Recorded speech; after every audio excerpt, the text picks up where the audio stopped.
Muy buenas noches con todos. Mi nombre es Eduardo Barba, acá de Sociedad Bíblica Peruana. Les doy un fuerte abrazo a todos, a toda esta América Latina de habla hispana que nos acompaña en el día de hoy. Reciban un saludo de Sociedades Bíblicas Unidas y de todo el equipo que estamos a su servicio para llevar la palabra de Dios, como todos los viernes, y este viernes a través de este webinar. Les voy a pedir que me acompañen en una oración para dar inicio a esta conferencia del día de hoy. Señor, te damos gracias por el tiempo de compartir tu palabra y permítenos salir desafiados y aprender más y decir en nuestro caminar, cada día te conozco más y estamos listos para realizar tu obra entre tu pueblo, entre la gente en el cual me toca vivir. Dejamos todo este tiempo en tu nombre, oh Dios, guíanos, ayúdanos y enséñanos. En el nombre de Jesús, y decimos amén, amén y amén.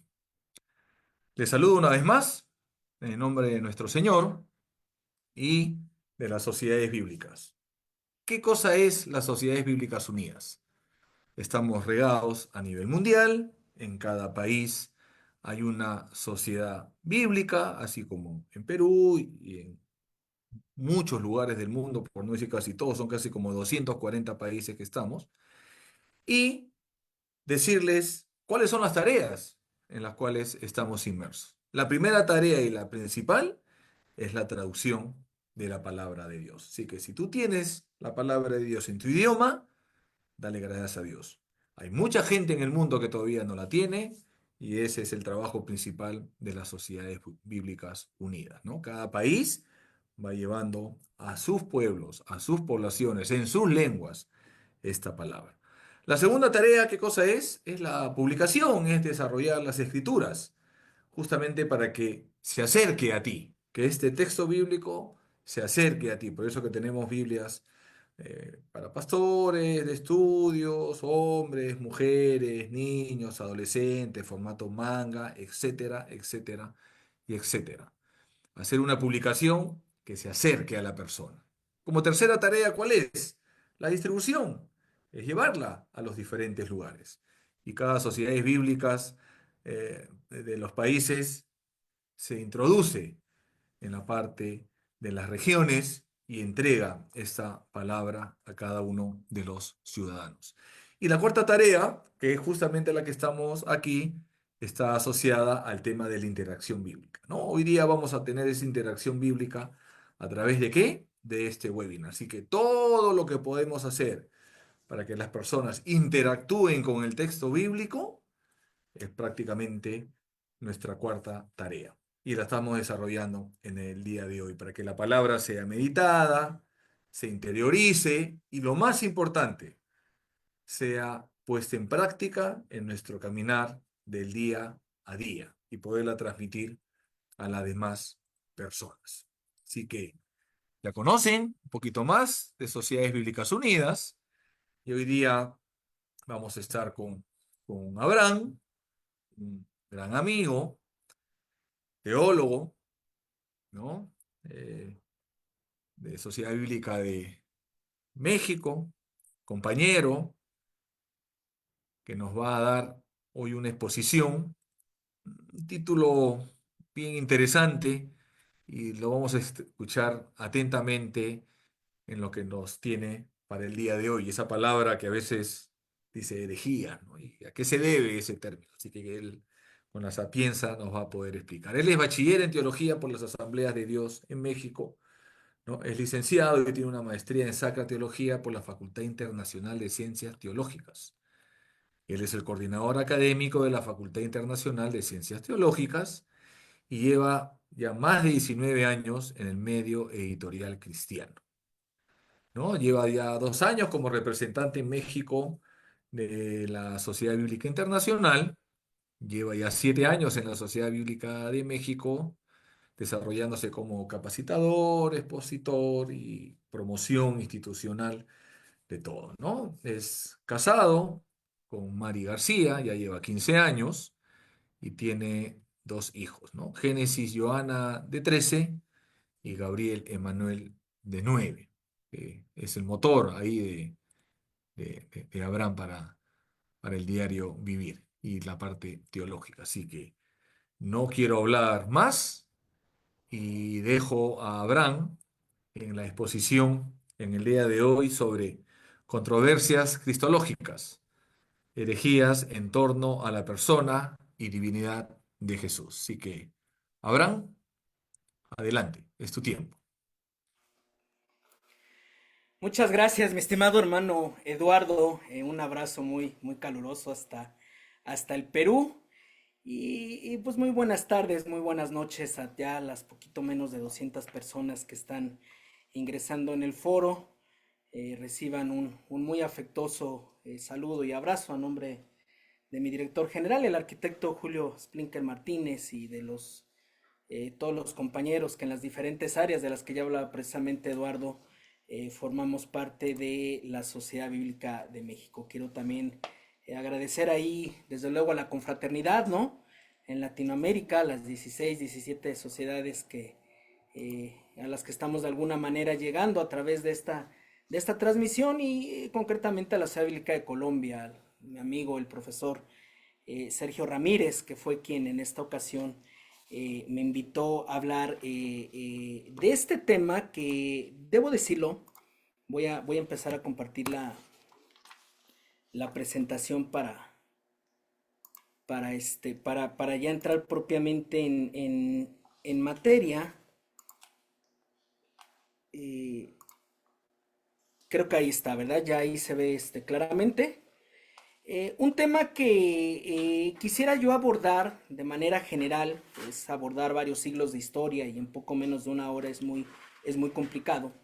Ofrecer un panorama general de las herejías de los primeros siglos y las respuestas que la iglesia da en torno a la persona y a la divinidad de Jesús. Y que me gustaría establecer como punto de partida, ¿no? Para la Iglesia Apostólica, a manera de inicio, cabría la pena plantearnos a qué se enfrenta la Iglesia del primer siglo en su intento por definir y regular la doctrina en torno a Jesucristo. Y que, en resumen, lo que se ve, y es lo que se ve en la diapositiva, cómo estas situaciones o realidades nos pueden ayudar para entender a qué se enfrenta la iglesia cuando en las primeras etapas se habla de herejía, airesis, habla de elección, habla de un grupo de creyentes que eligen algo diferente a lo que la iglesia predica, una opinión particular, contraria al consenso de la iglesia, que pone en peligro la esencia de la fe, del mensaje de Cristo, ¿no? Ahora bien, esto es mucho más complejo que solo definir con un término, concepto o palabra, porque implica toda una construcción de un aparato doctrinal en torno a la vida, obra, mensaje, muerte, resurrección y glorificación de Cristo desde cero, ¿no? En los umbrales de la iglesia, que había visto al Señor perseguido, aprendido, juzgado, sentenciado y ejecutado, ¿no? Con complicidad unánime del Sanedrín. Y entonces unificar en una doctrina, en estas condiciones, unificar doctrinas en estas condiciones, pasar del filtro del judaísmo, desde la contraposición que Jesús hace respecto a las expectativas mesiánicas del pueblo, su propuesta diametralmente opuesta en muchos sentidos, ¿no? A lo que los judíos esperaban del Mesías, este mensaje de un reino que no es de este mundo, para luego ir al mundo griego, disertar teológica, filosóficamente desde el naciente cristianismo, sin escritos reconocidos todavía como inspirados, ¿no? Sin un canon como ahora lo conocemos del Nuevo Testamento, en medio de una gran proliferación de documentos de todo tipo, pues evidentemente es una tarea titánica, ¿no? Y si bien es cierto que los diversos concilios buscan hermandar esta cuestión, unificar, regular, establecer parámetros, puntos de acuerdo. Lo cierto es que desde Jerusalén, con el enfrentamiento entre Pablo y Pedro, pues queda claro que para nada eran reuniones amigables en las que se lograban acuerdos unánimes o en las que simplemente se les daba fin a las controversias, y lo vamos a ver más adelante. En palabras de Lucas, la iglesia tenía todo en común, pero habrá que ver si se refería a la iglesia de las primeras décadas en Jerusalén o a la iglesia que más adelante se percibe con Pablo, con Bernabé y el resto de los grandes misioneros, ¿no? ¿Y a qué nos lleva esto? A una necesidad de entablar un diálogo. Luego entonces, más que una historia llena de guías o especie de manuales de rigor inquisorial que nos dicen qué debemos o no debemos creer, esta etapa tiene un fuerte llamada, y en esto me quiero centrar ya para entrar de lleno en la materia, a una etapa en la que no pocas preguntas, dudas, diferencias, posturas, interpretaciones, doctrinas, etcétera, obligaron y nos obligan a pensar, a profundizar y a tratar de encontrar respuestas abiertas, siempre abiertos al diálogo, desde una reflexión teológica a partir de las escrituras, de los dichos de Jesús, y desde ahí identificar los parámetros para fijar enseñanzas, dogmas que le dieran identidad y estructura a la iglesia naciente y a los posteriores siglos, a los apóstoles de los hechos hasta nuestros días, ¿no?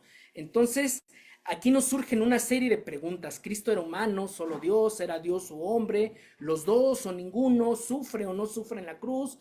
¿Sufre la parte humana? ¿Sufre la parte divina? ¿El Padre y Jesús son lo mismo? ¿Él lo creó o es increado? ¿El Espíritu de Dios es solamente un ángel? ¿Es Dios? ¿Lleva a la Virgen, a solo un niño o a Dios? Una serie de cuestionamientos que se abordan, ¿no? Como lo podemos ver aquí, esto es solamente una tabla así muy general,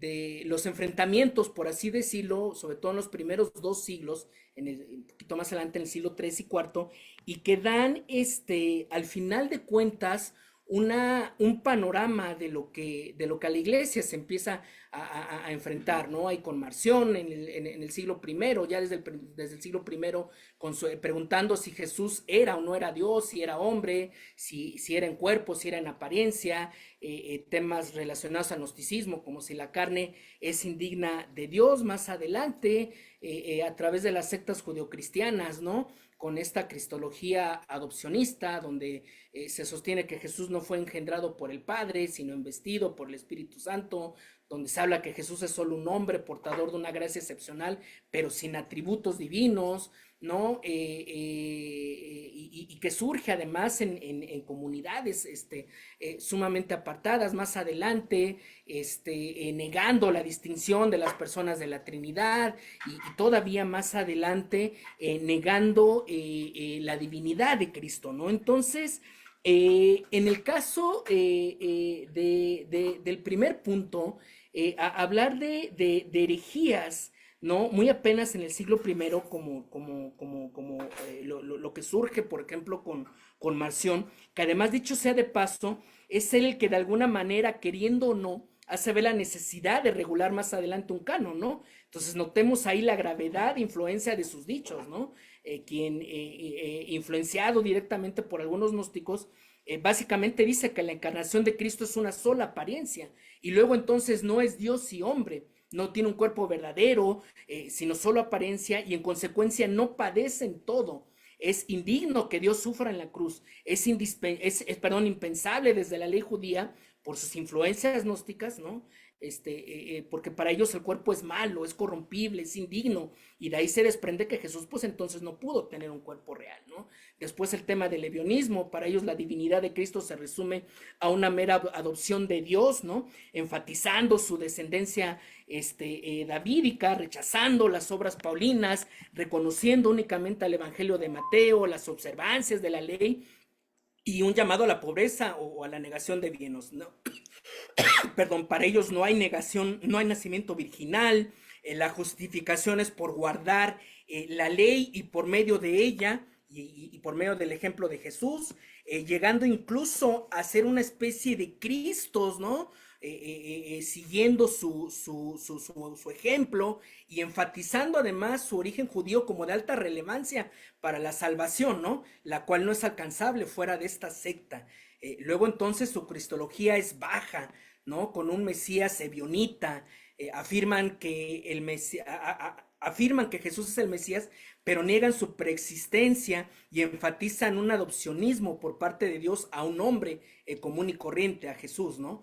A lo largo de la historia ellos chocan a la par de los padres de la iglesia con algunos grupos paganos que ven en su mensaje la proclamación de un mundo que les resulta antagónico e indiferente, en especial en el medio para obtener la salvación y por rituales propios del judaísmo que no eran bien vistos, además por el mundo griego, ¿no? El sabelianismo, ¿no? Que da origen al modalismo, que surge probablemente en Roma, bajo las enseñanzas de Noreto de Esmirna, que se constituye como Moisés, por ahí del 190, que afirma la unicidad de Dios, que niega la distinción de cada persona de la Trinidad y afirma que Dios se manifiesta en tres modalidades o aspectos diferentes, ¿no? Que es refutada por Hipólito, ¿no? En la refutación de todas las herejías, enfatizando que es un error, ideas como las que el Padre sufrió juntamente con el Hijo en la cruz, ¿no? De esta idea de que las tres personas de la Trinidad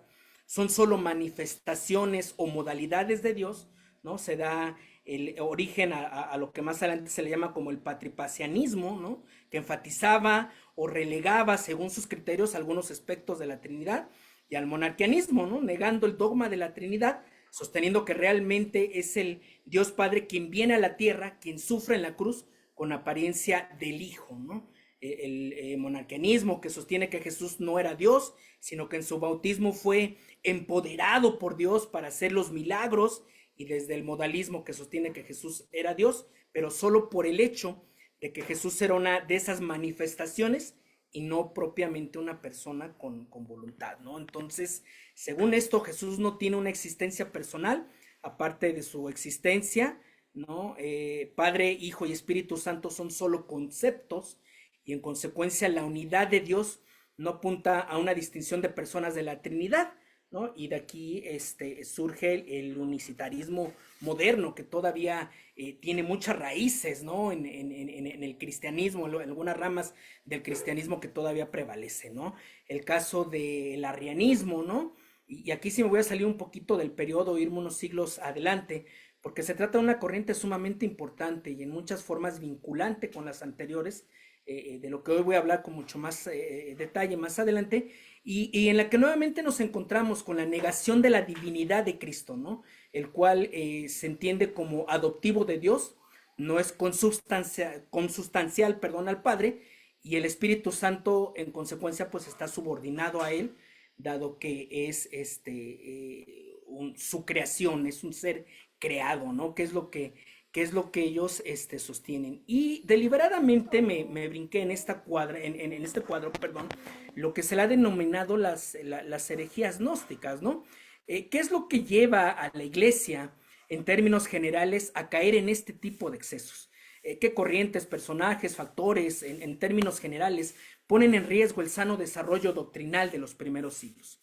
Y la respuesta en muchos sentidos está en el gran problema que representa el gnosticismo y al menos, o al menos en el primer siglo, la influencia de Marción, ¿no? Y para no ser repetitivo con lo que ya expuse más a detalle en otro webinar hace aproximadamente un año, voy a hacer solamente un breve brevario al respecto, ¿no?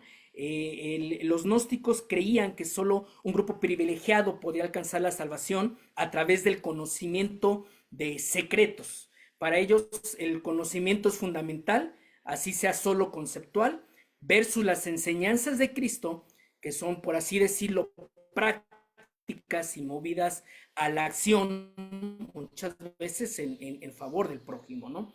Para ellos se puede reconocer a Jesús solamente como un sabio, pero no como el Hijo de Dios, ¿no? Sostenían que el bien se encontraba solo en el espíritu porque consideraban lo material, el cuerpo, como malo. Para ellos Dios debe permanecer remoto e incógnito, inaccesible es el concepto.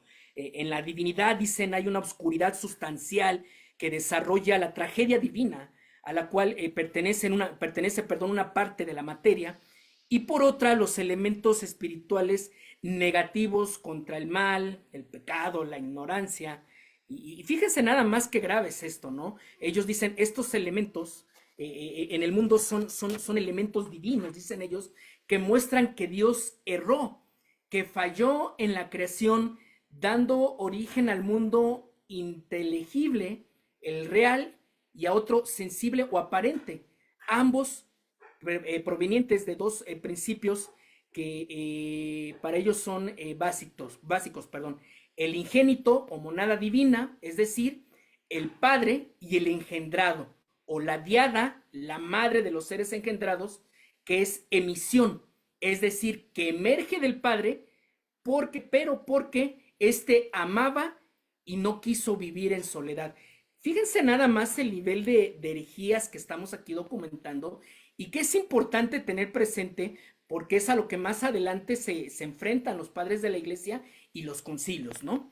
Respecto al ser humano, ellos dicen, nuestra mente pertenece al mundo inteligible y real, pero nuestro cuerpo es parte del mundo ilusorio de la materia. Y más aún, van todavía más aún, todo lo que hay fuera del Padre es engendrado por esa diada y por ende, tanto el verbo como la vida que dan forma, producen a Cristo y a la iglesia junto con otros eones, que básicamente son entidades divinas con inteligencia eterna, incluyendo la sabiduría, la cual experimenta varias caídas en los diferentes órdenes de seres, entre ellas una que es claramente contraria a las enseñanzas cristianas, el concepto de demiurgo, ¿no? Un concepto platónico que hace referencia a la fuerza creadora, a la inteligencia suprema que cree ser el único Dios y que por eso debe ser liberado de, enfatizo entre comillas, su ignorancia por la sabiduría, ¿no? De ahí ellos se van a esta idea de que la unidad plena y primordial de la que surgen todos los elementos, el programa, y que hace que toda sabiduría exterior a ella deba ser liberada de lo que ellos llaman sus pasiones, que llevan a lo engreído, a lo engendrado del mundo inferior y que obligan, por así decirlo, a la mente y a la vida, ojo con esto, a la mente y a la vida, dicen ellos, a engendrar y enviar a lo que ellos llaman el Cristo superior, ¿no? Ya que era para ellos indispensable poner orden en dicho mundo, de tal suerte que este demiurgo del que ya hablé, junto al Espíritu Santo, son los que forman a Jesús en el vientre de María. Para ellos entonces la redención es de carácter cósmico, ¿no? No tiene nada que ver con un carácter personal e implica rescatar los extractos, las chispas, por así decirlo, de la divinidad que se escaparon del ámbito celeste y del ámbito divino, que caen a este mundo para que regresen a su orden original por medio únicamente del conocimiento. Y aparece aquí otro concepto sobre el cuerpo de Cristo que es inmaterial y emitido por el Dios de Demiurgo, ¿no? Cristo, que nace de una virgen, dicen ellos, no puede ser material, no se puede encarnar, porque solo se forma cuando descienden sobre María el Espíritu Santo. Esto es la Sofía, el conocimiento. Es el conocimiento en consecuencia en que el que engendra, dicen ellos, por medio del Espíritu Santo a María. Y ojo con esto, que tal vez pueda parecernos totalmente fuera de orden y que definitivamente es fuera de orden, ¿no? Pero que en verdad en los primeros siglos, ¿por qué lo estoy mencionando? Porque en los primeros siglos ocasionó no pocos dolores de cabeza, ¿no? Respecto al Cristo del Evangelio, ¿no? Y voy a citar y pueden leerlo en la pantalla, ¿no?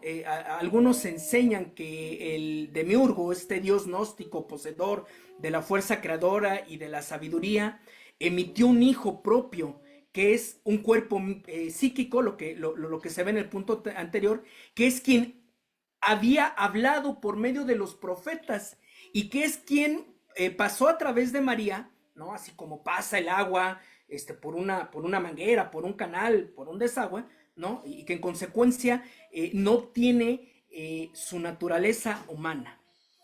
Ahora bien, ¿qué entendemos por cuerpo psíquico desde esta narrativa? Y una vez más, aquí nos vamos a encontrar con un tema que ha causado mucho conflicto a la teología cristiana de los primeros siglos.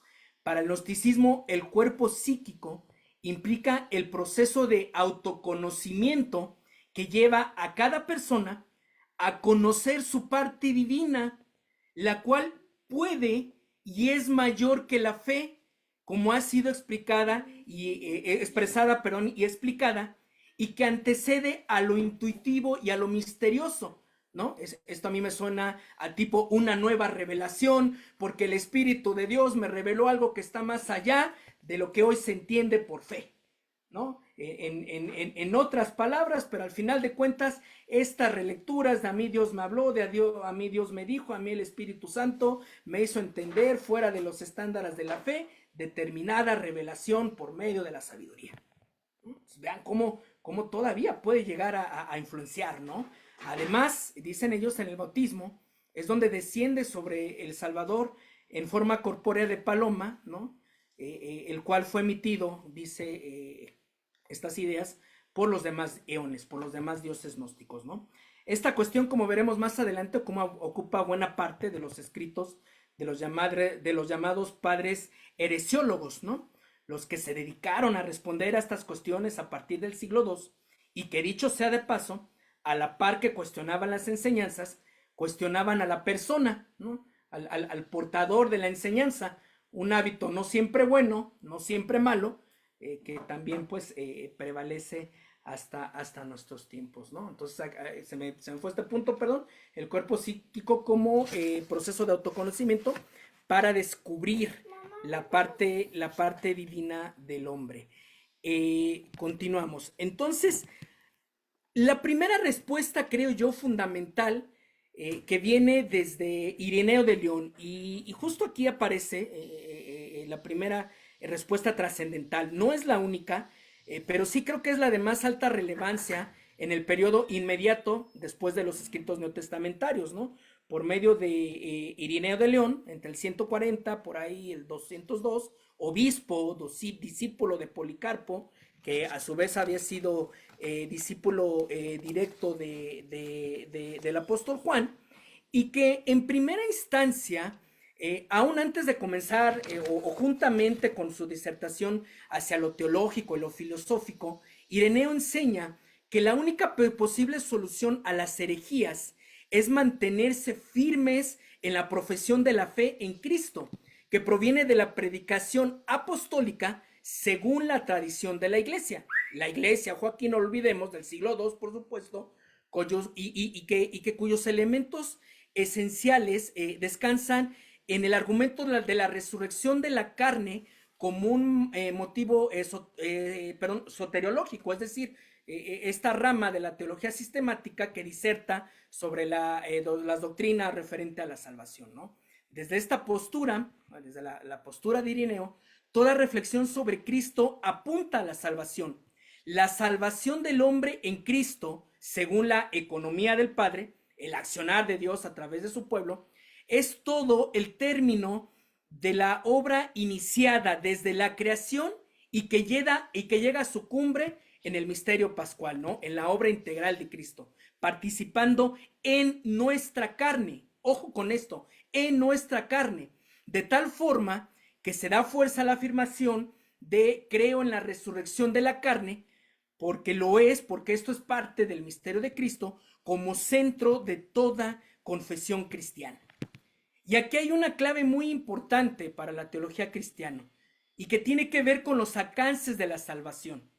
Era conveniente, dice Ireneo, que el Hijo nos salvara, ya que fuimos creados según la imagen de Dios, y la imagen de Dios, según Pablo, es el Hijo.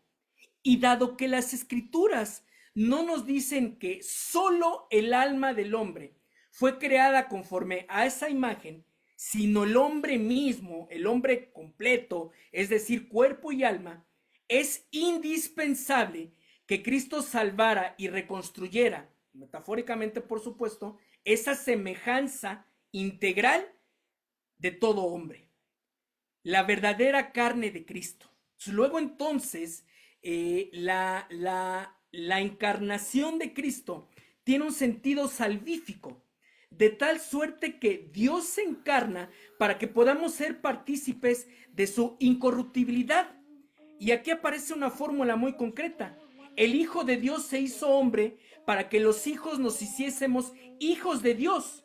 Y por ello es condición indispensable que Cristo experimentara la verdadera carne, nacido de mujer, según el proyecto de Dios, nacido de una virgen, como indicativo de la intervención salvífica divina, que, ojo aquí, no es obra humana y no puede ser obra humana. Y esto tiene que ver con un sentido de intercambio. Lo que Ireneo ve aquí es una especie de sentido de intercambio. Su carne por nuestra carne, su sangre por nuestra sangre. En su muerte, que es absolutamente injusta, nos libera de nuestra muerte, que es o que debió ser absolutamente justa debido al pecado y según el plan del Padre. Y va todavía más allá. Y él dice que hay un sentido de identidad en la encarnación. La carne creada por el Padre es asumida y redimida por el Hijo, mostrándonos así una perfecta unidad entre el Creador y el Redentor, ¿no? Que es nuestra garantía y que muestra que Jesucristo, enfatiza que Jesucristo pertenece plenamente a la raza humana y dado que fue engendrado por obra del Espíritu Santo a través de una virgen, es un indicativo de que toda obra de esta salvación proviene del Espíritu. En consecuencia, la carne de Cristo, dice Ireneo, es revelación de Dios. El Padre se ha revelado por medio de su Hijo, que según Juan es su palabra, el verbo de Dios. Y esta palabra, según Pablo, está plasmada en la creación, en especial en el nombre. Y esto se manifiesta incluso desde el Antiguo Testamento, ¿no? Según este concepto de economía de Dios, ¿no? Porque creyeron en esta palabra. Y dado que solo por el Hijo tenemos acceso al Padre desde el principio, Él es también la única salvación para los que creen. Y es mediante la carne, ¿no? Pues el Padre, en su misericordia hacia el hombre carnal, le ha dado esa carne para que podamos hallarlo. Llega entonces la idea de la manifestación desde la cruz. Ahora bien, sabemos que Jesús es hijo del Padre por un sentido de obediencia, una obediencia filial de Jesús que nos redime en la cruz. Y en la cruz lo que sí se manifiesta es la obediencia del Hijo al Padre. Y es así, desde este proceso histórico del plan de Dios, es que podemos llegar a conocer la perfecta unidad de Dios. No. Esto nos lleva a lo que él entiende como la esperanza desde la cruz, porque sabemos que Jesús es hijo del Padre, ¿no? Por un sentido de obediencia, perdón, la esperanza de la resurrección, ¿no? Que nos muestra que por ende su resurrección en la carne nos conduce a esperar nuestra resurrección en su encarnación. Y esto sienta las bases para que la iglesia después busque refutar la idea gnóstica de que lo material es malo, afirmando que tanto el alma como el cuerpo son creaciones de Dios y por ende son buenos.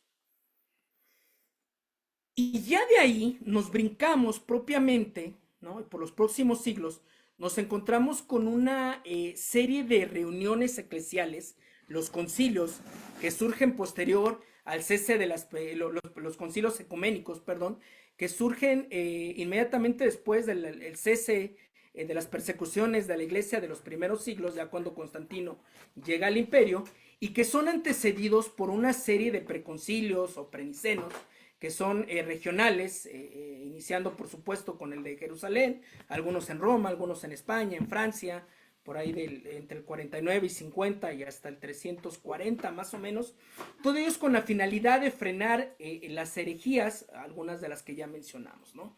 Se les llama concilios ecuménicos porque etimológicamente hace referencias a dos palabras, juntos y camino.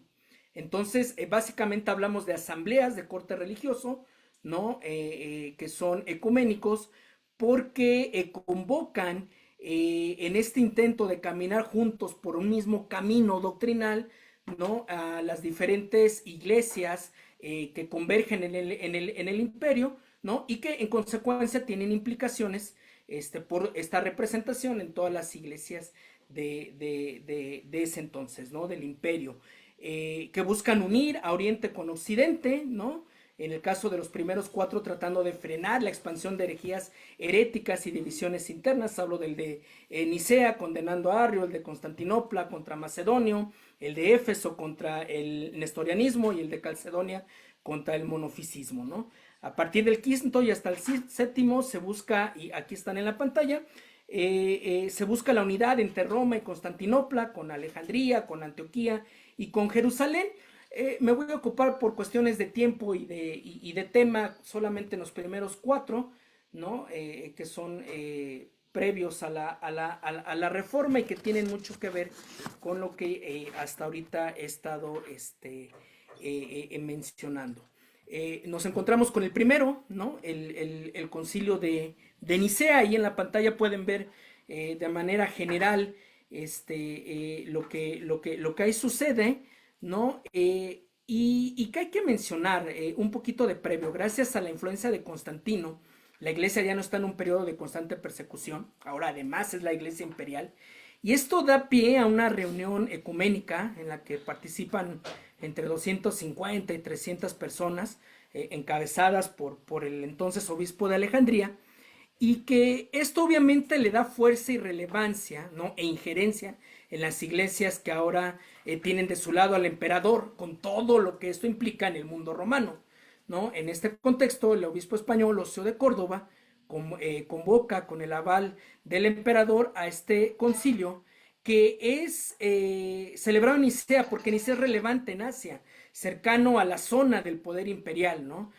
Y hay que mencionar que el emperador era el que muchas veces tenía pues ahí la última palabra en estas reuniones, ¿no? En lo religioso se enfrenta a una de las herejías que más fuertemente estaban pegando a la iglesia, que era el arrianismo. ¿Y qué es lo que sostiene el arrianismo? El arrianismo de Arrio, obispo de Alejandría en el siglo III, niega tanto la naturaleza divina de Cristo como la doctrina de la Trinidad, negando así su divinidad. Cristo, dice él, es hijo adoptivo de Dios y por ende no es consubstancial al Padre. Además, el Espíritu Santo es una criatura del Hijo y en consecuencia es inferior a él. Arrio se basa en Colosenses 1:15 para sostener que Jesús es la primera creación de Dios y que de ahí parte absolutamente todo, ¿no? El versículo que vemos ahí en Reina Valera contemporánea. Él es la imagen del Dios invisible, el primogénito de toda creación. Es la base de Arrio, ¿no? Y desde este pasaje él sostiene que el Hijo es la única creación del Padre, ¿no? Incidiendo así en su naturaleza, la naturaleza del Hijo como Dios, y también incidiendo en la relación que tiene con el Padre. Para Arrio, Jesús fue creado por el Padre, engendrado por el Padre, y en consecuencia el Padre debe tener una mayor divinidad, por así decirlo, basándose también en Juan 14:28. ¿No? Ya me han oído decir que me voy, pero que vuelvo a ustedes. Si ustedes me amaran, se habrían regocijado porque yo voy al Padre, porque el Padre es mayor que yo. Y leído así literalmente, Arrio dice, pues ahí está la prueba, ¿no? De aquí él sostiene, como leímos al principio de la diapositiva, que si el Padre engendró al Hijo, el que fue engendrado tuvo un principio de existencia, no es eterno. Y partiendo de esto, es evidente que hubo un tiempo, dice Arrio, que el Hijo no existía. Producto del debate, el diálogo que se da en este concilio, surge lo que se le ha llamado el símbolo niceo-constantino o credo de Nicea primero, ¿no? Surge por estas posturas el debate teológico en el que se busca un consenso en el que sobresale Atanasio en contra de Arrio, ¿no? Alejandro de Alejandría y Atanasio, su asistente, sostienen que Cristo es engendrado y no creado, y que por ende es exactamente igual al Padre.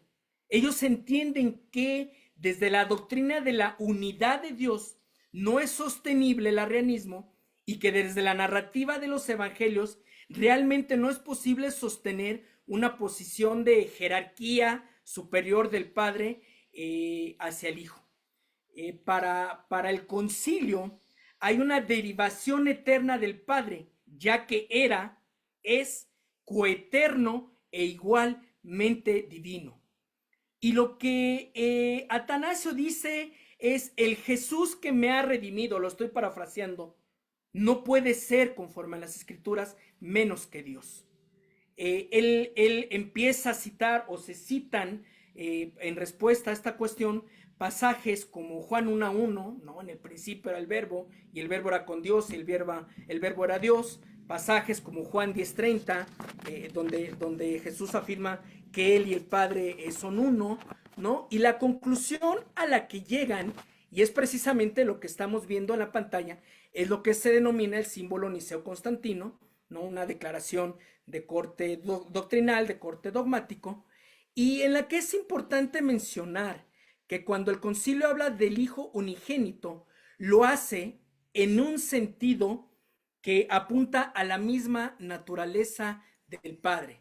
Entonces, lo que leemos ahí y lo que es subrayado, ¿no? Enfatiza precisamente esta cuestión. Creemos en un solo Dios, Padre poderoso, creador de todas las cosas, visibles e invisibles, un solo Señor, Jesucristo, Hijo de Dios, unigénito, nacido del Padre, es decir, y aquí aclara el punto a qué se refiere el texto por unigénito, y que no tiene que ver con un tema de creación, sino que proviene de la misma sustancia, o es de la misma sustancia del Padre.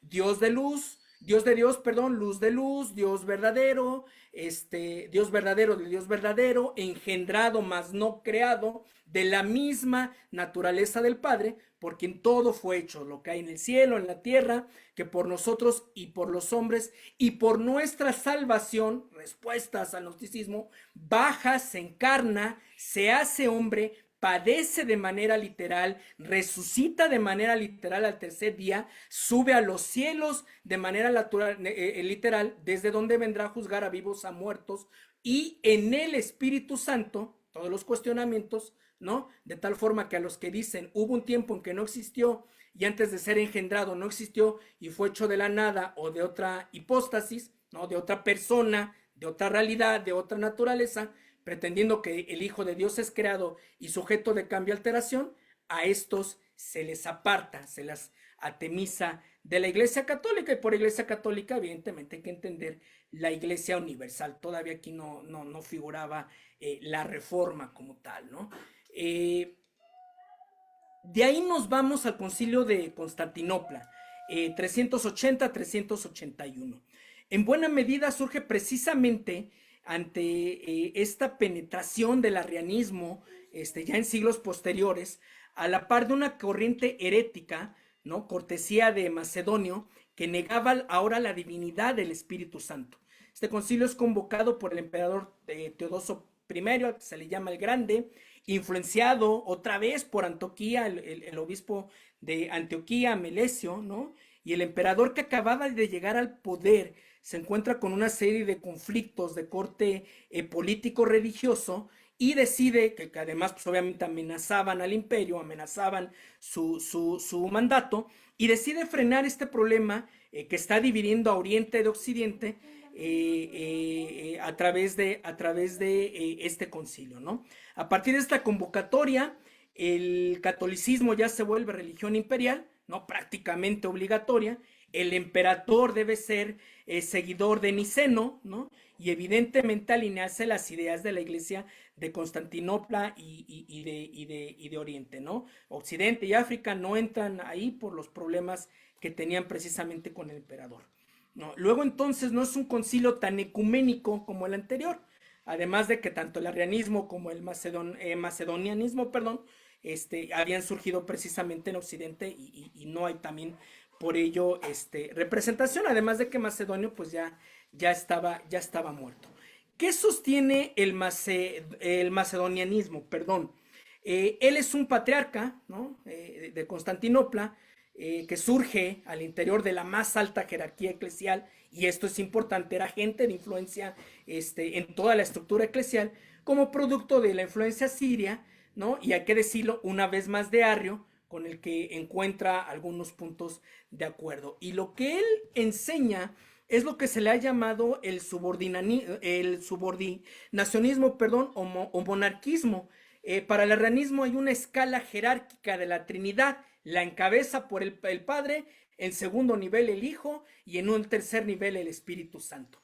Él ve una especie de triteísmo, tres dioses por separado, en el que una vez más se relega al Espíritu Santo, que más que Dios se entiende como una especie de ángel de nivel superior, ¿no? Y que lleva a lo que se le ha denominado, y vale la pena mencionar, las herejías de los neumatómacos, ¿no? Que surgen después de la muerte de Macedonio, por ahí el 360, y que sostienen que el Espíritu Santo no es engendrado por el Padre, ¿no? Que no es de la misma sustancia del Padre, y tampoco de la misma sustancia que el Hijo, que no es de su misma naturaleza, que no es creador, sino solamente santificador, que es solamente una especie de virtud divina, y que en la confesión doxológica, en la confesión trinitaria, gloria al Padre, gloria al Hijo, gloria al Espíritu Santo, no debería de estar.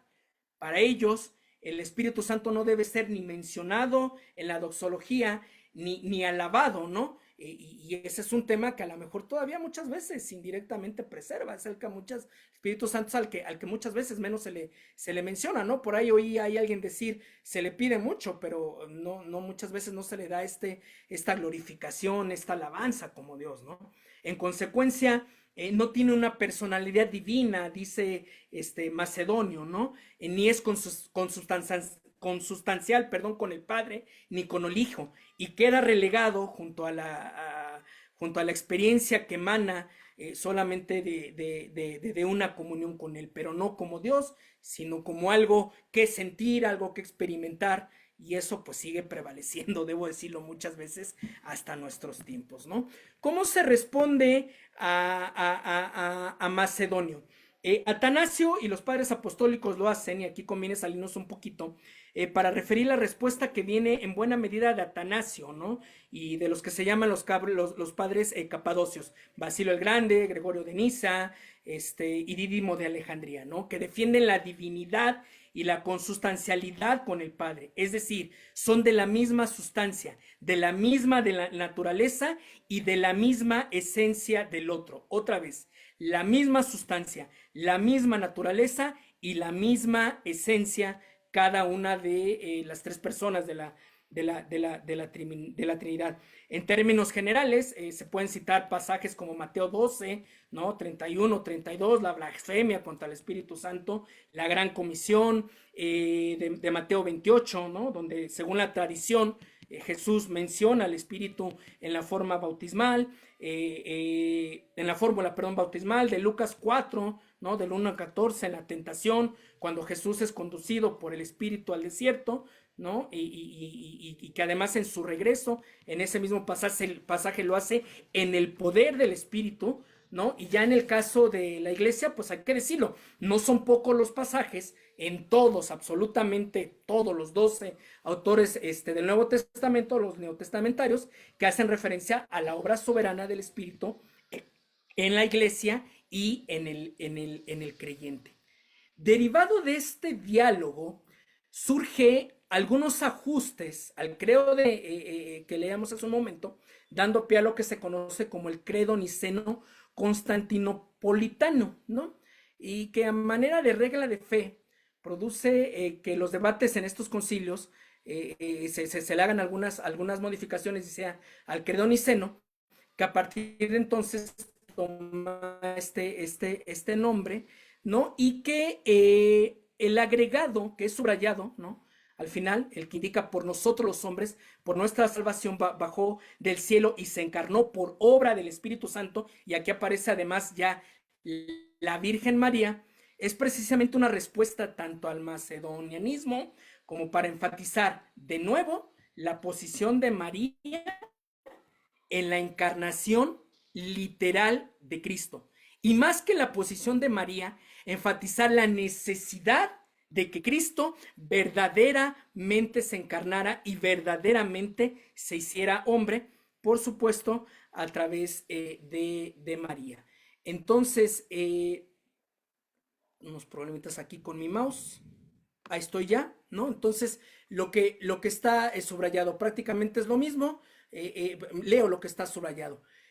Porque en todo fue hecho que por nosotros los hombres, si nuestra salvación baja del cielo, se encarna por obra del Espíritu Santo de la Virgen María, se hace hombre, porque por nuestra causa fue literalmente crucificado en tiempos de Poncio Pilato, que padeció, que fue sepultado, que resucitó al tercer día, según las escrituras, que sube al cielo, que está sentado a la derecha del Padre, que va a venir con gloria, que va a juzgar a vivos y muertos en un reino que no tendrá fin. Cuestiones que evidentemente pues se mencionan pues para enfatizar nuevamente la divinidad de Jesús, ¿no? Ahí me viene a la mente esta misa muy común en los 70, si no mal recuerdo, la misa campesina nicaragüense, ¿no?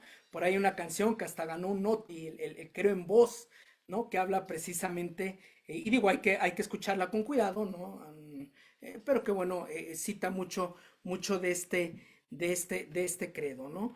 Y que además en una segunda parte, fíjense cómo va todavía más allá. Y en el Espíritu Santo, por los cuestionamientos que hablaba hacia la deidad del Espíritu Santo, Señor y dador de vida, que procede del Padre, que con el Padre y el Hijo recibe una misma adoración y gloria, y que habló por medio de los profetas, ¿no? Ya lo demás, bueno, pues es un llamado a la unidad, ¿no? Entonces, respecto a la frase de creemos en la iglesia una santa, católica y apostólica, ¿no? Que confesamos un solo bautismo para la redención de los pecados, esperamos la resurrección de los muertos y de la vida del mundo futuro. Hay que enfatizar que al final de cuentas, pues todo esto es la acción de la iglesia por medio del Espíritu Santo, ¿no? Entonces este credo es el que hoy más se usa, hay que decirlo, en los estudios del tema y en la regulación pues de no pocas doctrinas. Llegamos y me voy a ir un poquito más rápido por cuestiones de tiempo, llegamos al concilio de Éfeso, ¿no? Un siglo después surge la necesidad de una nueva reunión conciliar para enfrentar una nueva herejía, producto del mal entendimiento de la doctrina tridentina, una vez más, originada en Constantinopla, otra vez Constantinopla, ahora por Nestorio. El concilio surge en épocas en las que la Iglesia Oriental ya hace un reconocimiento de María como patrona de la capital y del imperio, y que ya estaba ocasionando fuertes cuestionamientos desde Alejandría con Cirilo, acusando al obispo de Constantinopla, a Nestorio, y a la vez a Nestorio contra Cirilo, ¿no? Acusándolos en Roma, en tiempos en los que el emperador era visto como el heredero de Pedro y la máxima autoridad religiosa y la máxima autoridad para resolver los conflictos ideológicos, ¿no? Entonces empieza aquí una acusación desde las dos trincheras con el emperador. ¿Qué enseña el nestorianismo? Nestorio, que fue un sacerdote de influencia en Antioquía, discute nuevamente la naturaleza humana y divina de Jesucristo, la cual combina con corrientes arrianas, otra vez arrio, ya cuando él era obispo de Constantinopla.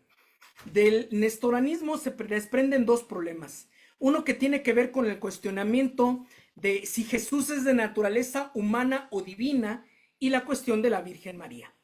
El problema que se centra en torno a la Virgen María y a los alcances del reconocimiento que se le debería o no dar,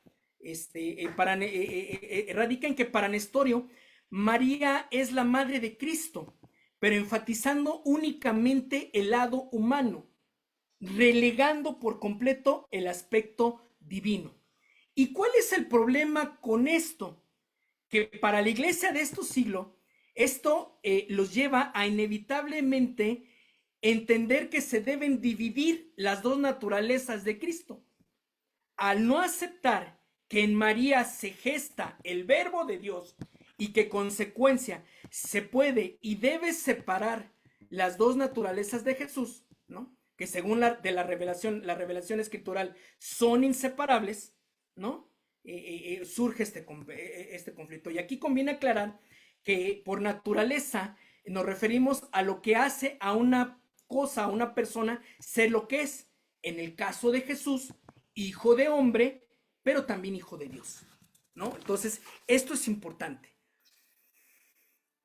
¿Cuál es la respuesta? El concilio sentencia a Nestorio por hereje, ¿no? Se establece que dado que Jesús es Dios desde la concepción, es decir, él cuando se está gestando ya es el verbo de Dios, no se puede establecer una separación entre sus naturalezas absolutamente en ninguna etapa. Y separar las naturalezas, hijo de hombre, hijo de Dios, es herejía, ¿no? En el webinar que ya mencioné un poco más a detalle, hablé un poquito más a detalle, pero voy a puntualizar brevemente lo siguiente. Junto con Ireneo de León, del que hablé hace un momento, que aborda mucho de estos temas de la encarnación. Hay que mencionar también a Ignacio de Antioquía, discípulo directo de Pablo y Pedro, según la tradición, ¿no? Que enseña de una manera muy similar a Ireneo que María es la servidora, ojo, enfatizo, la servidora de la carne de su Hijo para su obra de la salvación del hombre, y que es a través de ella que se liga, se une al Jesús hombre con el género humano, con las dos genealogías de los evangelios, con sus promesas, ¿no? Pero que al final de cuentas no es la encarnación por iniciativa o por poder mariano, y esto lo quiero enfatizar. No es que María haya decidido que el Espíritu Santo hiciera esta acción, ¿no? En favor de la encarnación de Jesús, sino que conforme a los evangelios es exclusivamente por poder del Espíritu Santo. Luego entonces María es el canal para que Jesús se encarne, pero eso no implica, y esto ni siquiera nuestros hermanos de la Iglesia Católica lo afirman, que esto represente que María reciba algo de la naturaleza divina de Jesús, ¿no? Y Pablo expone muy bien el tema en su carta a los filipenses, ¿no? Un pasaje que está ahí en la pantalla y que pues hemos leído muchísimas veces, ¿no? Es parte incluso de muchas de las liturgias de muchas de las iglesias, uno de los principales himnos de la iglesia del primer siglo. Y lo que es subrayado ahí en negritas, ¿no? Siendo en forma de Dios, no estimó el ser igual a Dios como cosa que aferrarse, sino que se despojó a sí mismo. Aquí lo que Pablo está hablando es de un concepto más bien de vaciamiento. Cuando se habla que se despoja a sí mismo, y más adelante cuando dice que estando en condición de hombre se humilla a sí mismo y se hace obediente hasta la muerte y muerte de cruz, no es otra cosa más que expresar que él se vacía, ¿no? Vacía sus atributos como Dios, ¿no? Pero que no por eso deja de tener la naturaleza divina, ¿no? Yo pongo un ejemplo quizás muy sencillo, yo puedo tener aquí un vaso, ¿no? Un vaso de cristal que pues fue hecho pues para contener líquidos, para que bebamos agua, y el vaso esté lleno o vacío, pues no por eso deja de ser vaso, ¿no? Sigue siendo vaso. Bueno, algo similar en este concepto de vaciamiento. Y hay que enfatizar aquí y hay que resaltar que esta herejía es objeto de debate por siglos y que a pesar de algunos esfuerzos en los siguientes siglos por regular el tema, los cuales vamos a ver a continuación, la respuesta más contundente, una de las más contundentes, viene ya hasta el 451 con el Concilio de Calcedonia. Y el problema que hasta aquí se expuso, los problemas, las herejías que hasta aquí se expusieron, se redimensionan cuando otra vez en Alejandría, tras combatir a Nestorio, se gesta con Eutiques la idea de que Jesús solo tiene la naturaleza divina y no la naturaleza humana. O sea, se van al otro lado, ¿no? A esto se le llamó monofisismo, monos uno, fisis naturaleza, una sola naturaleza. Y una vez más, esto nos lleva de vuelta a muchas de las herejías que ya expusimos desde el siglo II y que aquí nos lleva al concilio de Calcedonia, ¿no? Es el cuarto concilio ecuménico, convocado por el emperador de Oriente, encabezado por el patriarca de Constantinopla, donde acuden alrededor de 600 obispos bajo la dirección del Papa León I, y Calcedonia responde, y esto también es importante, no es tanto a un obispo, sino al emperador o a la emperadora. Y vuelvo al punto, no olvidemos que en ese entonces los emperadores eran absolutos. Aquí ya entra un conflicto de la iglesia con el imperio, ¿no? Después de años de aparente paz o de subordinación, ¿no? Desde Constantino, ¿no? Aquí se responde a la hermana del emperador y emperatriz Pulqueria, ¿no? Hermana de Teodosio II, que acababa de morir, quien por influencia de su hermano había abrazado este monofisismo, ¿no? Incluso había hecho un preconcilio en Éfeso para validarlo, y a la par se trabaja de nuevo contra el nestorianismo, buscando finalmente solucionar temas referentes a la naturaleza de Cristo. Una vez más, herejías que se meten fuerte en Alejandría otra vez y en Antioquía, amenazando la unidad de la iglesia y además en esta ocasión amenazando con causar conflictos de corte político, ¿no? ¿Qué enseña el monofisismo? Del monofisismo se desprenden dos escuelas. El eutiquianismo, que niega la unidad de las dos naturalezas, tal como lo estipula la escritura. Para ellos la humanidad de Jesús se disuelve o es absorbida por la divina, y como producto de esta mezcla, ¿no? De esta, como se hubiera revuelto, resulta la formación de una especie de tercera naturaleza, ¿no? Es una especie de lucha interna en la que prevalece la parte divina sobre la parte humana. Pregunta, ¿le suena familiar esto? ¿Lo hemos oído últimamente? ¿No? Evidentemente este error lleva a nuevamente atribuir solo una naturaleza en Cristo, y además una naturaleza mezclada de las otras dos, ¿no? Y si bien no lo degrada la condición de un hombre común y corriente, sí lo coloca en una especie de naturaleza totalmente diferente, en la que no hay unidad, ¿no? La unidad que nos muestra el texto bíblico, y empieza de nuevo a haber problemas en temas tan relevantes como la redención. Porque entonces, si no se encarnó, ¿cómo nos pudo redimir? Como ya vimos más atrás, ¿no? ¿No? Si es una tercera naturaleza, no es humana, pues entonces, ¿cómo pudo efectuar la redención? ¿No? Y la otra rama es el apolinarismo, en la que se cae en una especie de jerarquización de los atributos humanos y divinos de Cristo. Y otra vez, a ver si esto nos suena familiar, que da resultado un Cristo que no es totalmente humano, que no es solamente Dios, y que consecuencia es una especie de ser intermedio producto de estas sustancias, ¿no?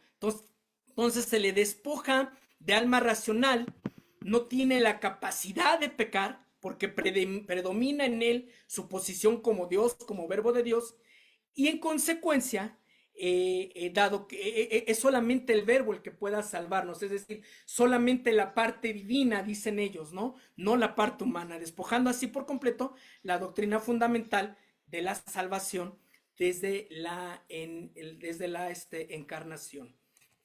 Ahí está brevemente resaltado estas dos escuelas, ¿no? La respuesta viene en la fórmula de fe del Concilio de Calcedonia. Y una vez más, atención con lo que he subrayado, y ya con esto voy a cerrar.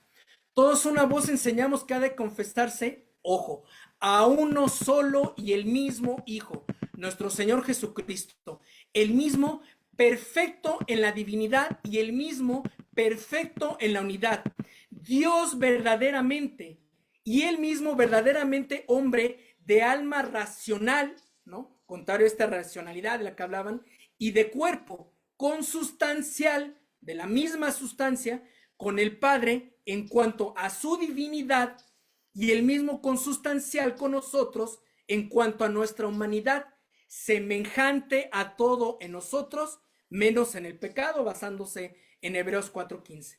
Engendrado del Padre antes de los siglos, con el sentido de eternidad, en cuanto a la divinidad, y él mismo en los últimos días por nosotros y por nuestra salvación, engendrado virginalmente de María, pero otra vez, y ojo con esto, únicamente en cuanto a la humanidad, no se toca lo divino, únicamente en cuanto a la humanidad, que se ha de reconocer a uno solo y mismo Cristo, uno solo, no hay varios, no hay naturalezas, no hay una tercera naturaleza, uno solo y mismo Cristo, Hijo Señor, unigénito en dos naturalezas, Hijo de hombre, Hijo de Dios, sin confusión, sin ningún tipo de cambio, sin ningún tipo de división, sin ningún tipo de separación, ¿no? En modo alguno borrada la diferencia de las naturalezas causadas por la unión, sino, y otra vez, conservando, prevaleciendo más bien cada naturaleza, su propiedad, sus características, sus atributos, y concurriendo en una sola persona y en una sola hipóstasis. No está partido, no está dividido en dos personas, es uno solo y el mismo Hijo unigénito. Dios Verbo, Señor Jesucristo, como de antiguo acerca de él, como desde el antiguo, perdón, acerca de él, nos enseñaron los profetas y el mismo Jesucristo y nos han transmitido el símbolo de los padres. ¿Por qué elegí este tema?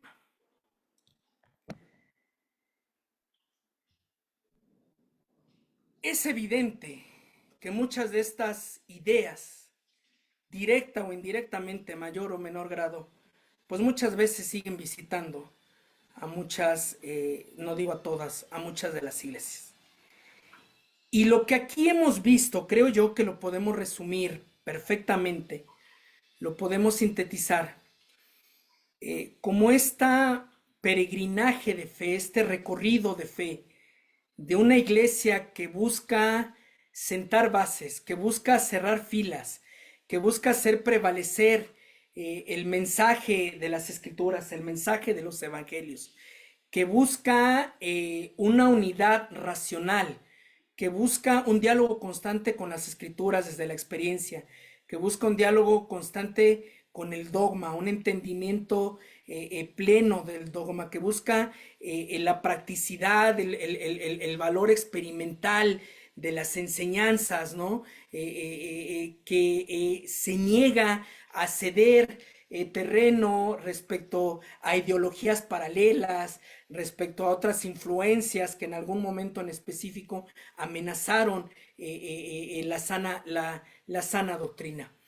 Y quisiera cerrar pensando, siguiendo en esta misma línea, en una oración que me encontré hace pues, quizás unos 15, 20 años, no sé, ya tendrá un ratito, en el blog de Juan Stam, que ya está con el Señor, y que creo que resume en buena manera esta necesidad de estar en constante diálogo con lo que creemos, en analizar por qué creemos lo que creemos, quién pensó antes como yo pensé, cuáles fueron los procesos que llevaron a determinada conclusión, a determinada interpretación.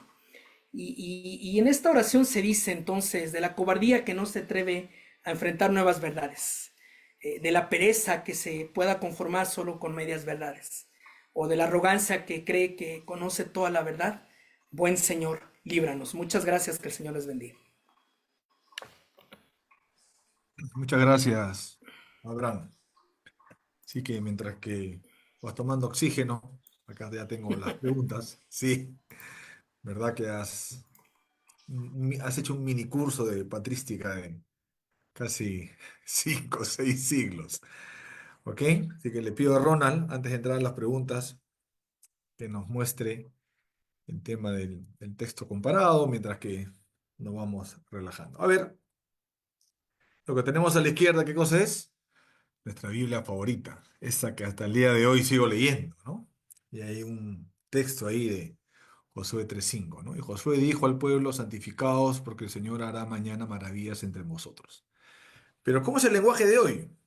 Que es la RBC, la traducción que en el día de hoy está penetrando el mundo evangélico. Y Josué le dijo al pueblo: purifíquense, porque mañana el Señor hará maravillas en medio de ustedes. Pregunto, ¿no se hace más cerca el texto? ¿No se hace más amigable? ¿No es un lenguaje más del día de hoy? Desanimamos. a que puedan leer también este lenguaje del día de hoy en la traducción de la RBC. Gracias, Ronald, por presentarnos el texto.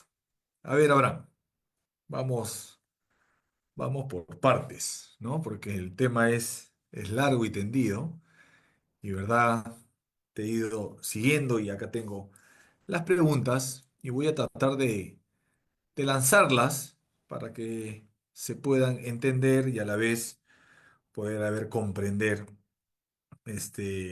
a lo que se quiere llegar, ¿no? Al comienzo, a ver, lo voy a anotar acá, ¿no? Tema de la herejía, ¿no? A veces hablamos de herejía y es como agua al gato. Nos ponemos, pero en guardia, como se dice, pero creo que tú lo has definido bien claro, ¿no? Es cuando se dice algo contrario contra algo que uno tiene. Es algo contrario. La pregunta que viene es la siguiente, ¿no? En el día de hoy, y lo voy a leer textual como la pone, ¿no? En el día de hoy, con tantas herejías, pero a ver, le cambio ahí, con tantas maneras de ver diferente, ¿no? Con ese afán seguro del conocimiento humano y de querer hacer teología, ¿qué crees, Abraham, con toda la explicación que nos ha hecho, qué crees que la iglesia debería hacer? Trato de dar alguna respuesta. ¿Un concilio de Lima del siglo XXI? ¿Un concilio en Bogotá del siglo XXI? ¿Nos deberíamos poner de acuerdo y sacar algún credo? A ver, ¿qué nos podrías decir después de toda esta larga exposición, Abraham? Sí, con mucho gusto. Nada más un paréntesis rápido. Leí por ahí en el chat que querían las presentaciones. El PPT del PowerPoint ya está ahí en el chat. Quien lo quiera Bien, tomar, gracias. con muchísimo gusto. Me quiero remitir para responder. No lo quiero hacer desde una perspectiva personal. Ahorita que me planteabas la pregunta, recuerdo mucho una reunión que se tuvo dentro de la Iglesia Católica en México para celebrar los 500 años de la Reforma. Fue un foro de carácter académico que duró algunos días, en el que, pues, evidentemente fueron expositores en primera instancia de nuestros hermanos de la Iglesia Católica, pero que también hubo algunos expositores de la iglesia cristiana, ¿no? De la iglesia protestante. Eh, Hubo de todo eh, eh, a favor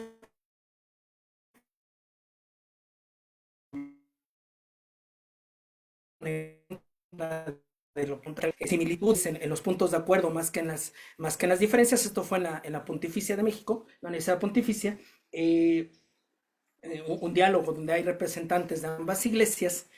eh, Se para de repente alguien del público y dirigiéndose a uno de los pastores, el obispo Andrés de la iglesia metodista, que ya está con el Señor, y le dice, bueno, sí está muy bien todo esto que usted habla sobre ponernos de acuerdo, sobre unidad, sobre enfatizar nuestros puntos de acuerdo, pero usted debe de reconocer que al final del día, esto pues no es más que una utopía.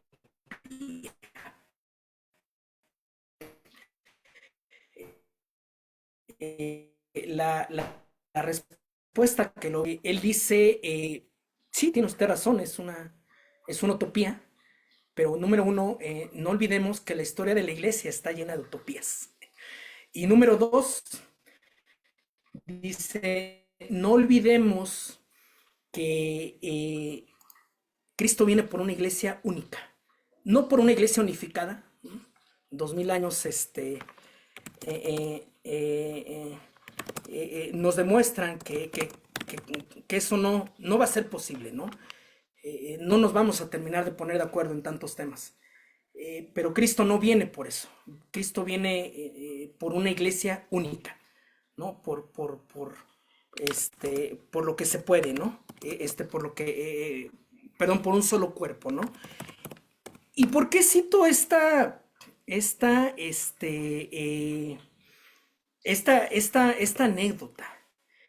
Eh, ¿Qué debe de hacer hoy la iglesia? Creo que la respuesta está en Pablo, predicar a Cristo y a este crucificado.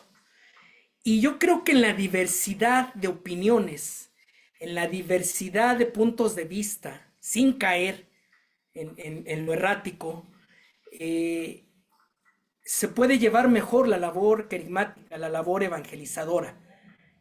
Podemos alcanzar a más gente. Cuando yo hablo de este tema con mis alumnos y el seminario le abre las puertas a diferentes denominaciones, ¿no? Muchas de ellas de corte pentecostés, yo se los he dicho, no venimos aquí a tratar de ponernos de acuerdo, porque quizás no lo vamos a lograr, pero sí venimos a tratar de abrir nuestro entendimiento para que cada quien desde su experiencia de fe, desde la forma en la que vive a Cristo, en la que vive las Escrituras, en la que experimenta el poder de la redención, ¿no? Desde la experiencia personal, desde la experiencia en sus congregaciones, pueda llevar a diferentes aspectos de nuestra sociedad, a diferentes aspectos de nuestro entorno, el mensaje de salvación, las buenas nuevas. ¿Qué hacer? Concilios los hay,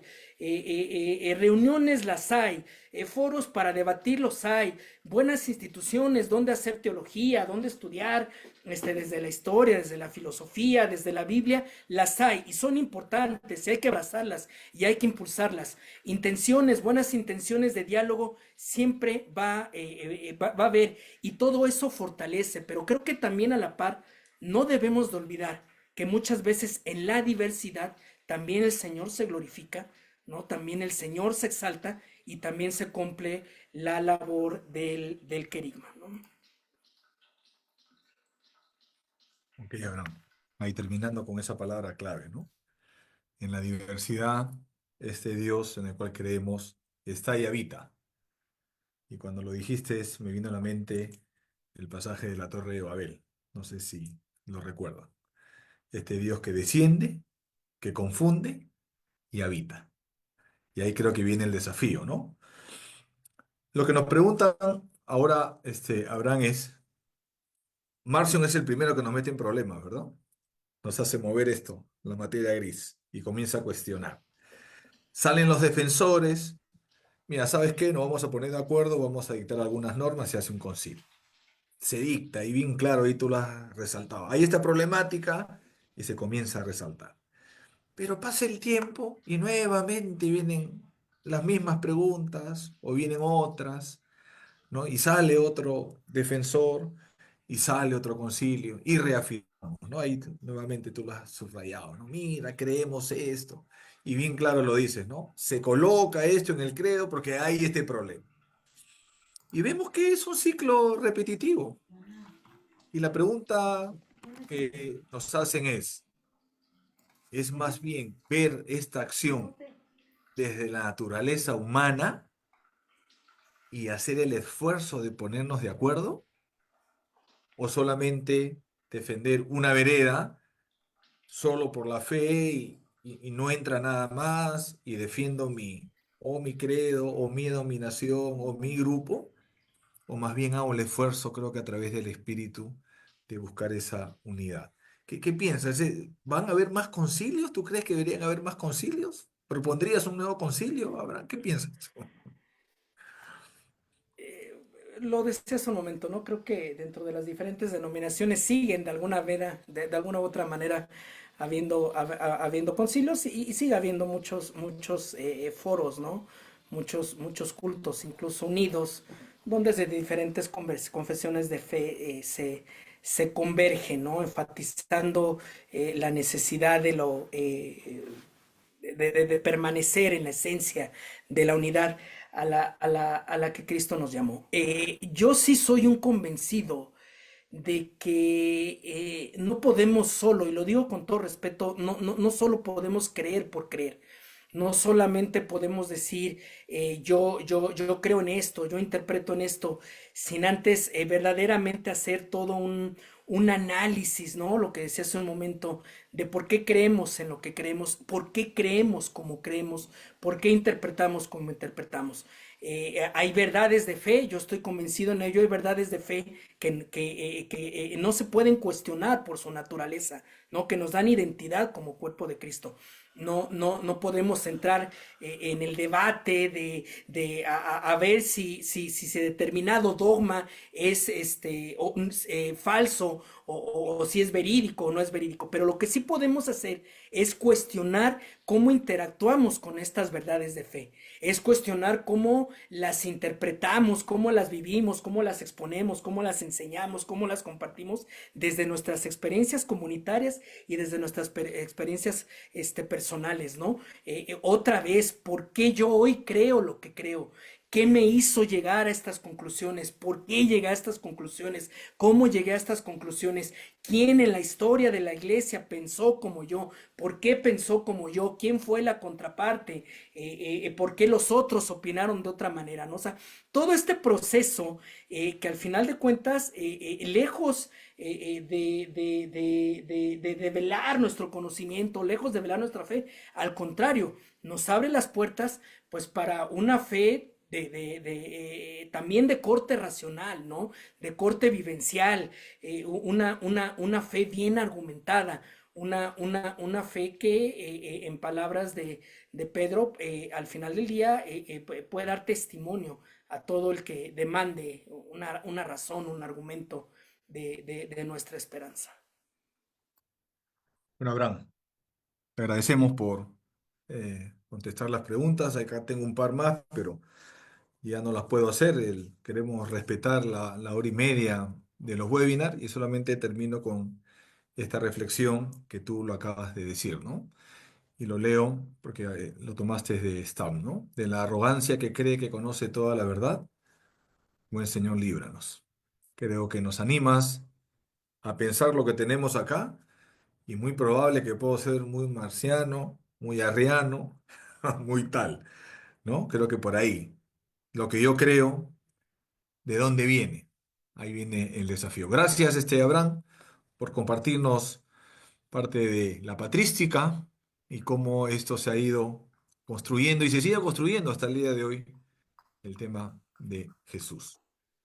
Le pido a Ronald que tenemos una información importante para todos los presentes para ir terminando sobre el tema de nuestros diplomados. Nuestros diplomados que comienzan el 1 de febrero, en este próximo año ya cerquita. Ya que le pido a Ronald que me ayude a poner este video de 40 segundos, 50 segundos, si lo vamos viendo. Las Sociedades Bíblicas Unidas presenta el Diplomado Internacional en Antiguo Testamento. Propósito: contextualizar, interpretar y aplicar su mensaje hoy. Fecha de inicio: 1 de febrero. Se estudia todos los sábados según el horario de tu país. Contamos con los mejores docentes de Latinoamérica, especialistas en Biblia y ciencias bíblicas. El diplomado cuenta con un campus bíblico virtual. Puedes estudiar en tiempo real o manejar tus propios horarios. Será certificado por las Sociedades Bíblicas Unidas. Informes e inscripciones: Facebook Sociedad Bíblica de tu país. Súmate a nuestra comunidad de estudiantes. Sociedades Bíblicas Unidas, Campus Bíblico Virtual.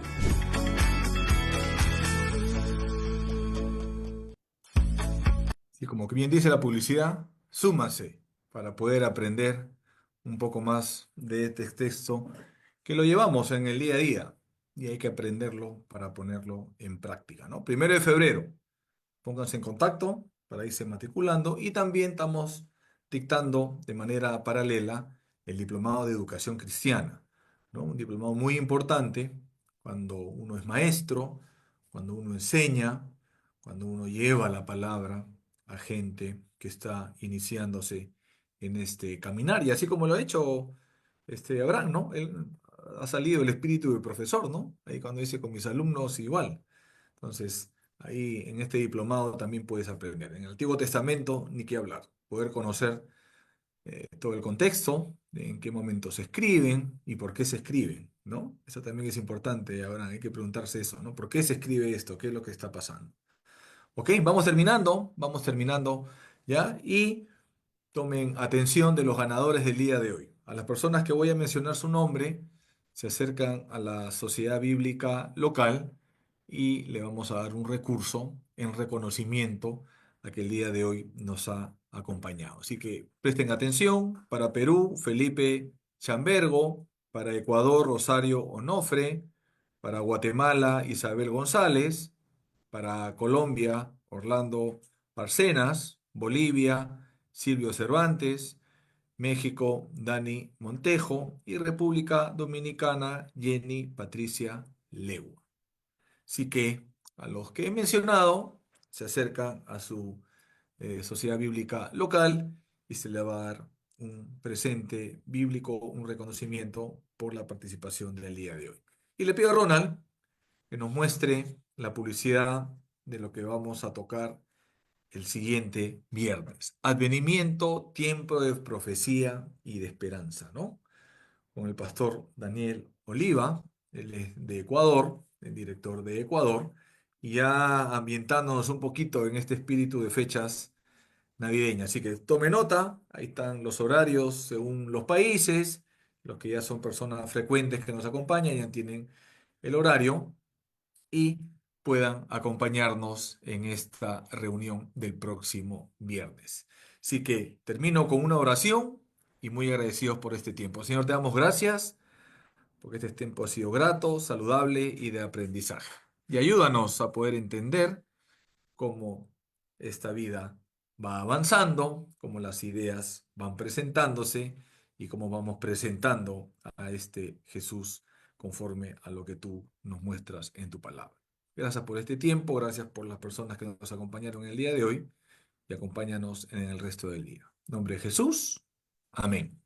Así que buenas noches, muchísimas gracias, pueden prender sus micrófonos y nos despedimos. Gracias, Abraham, por este tiempo, gracias, Ronald, que nos acompañó en Buenas esta noches, Dios les transmisión, bendiga. y gracias a cada uno de ustedes. Buenas noches. Dios les Bendiciones. bendiga. Dios los guarde. Bendiciones. Bendiciones a Muchas todos. gracias, Dios le bendiga. Hasta el próximo viernes. Bendiciones, Hasta buenas luego. noches. Panamá. Dios les bendiga. Dios les bendiga. Chao.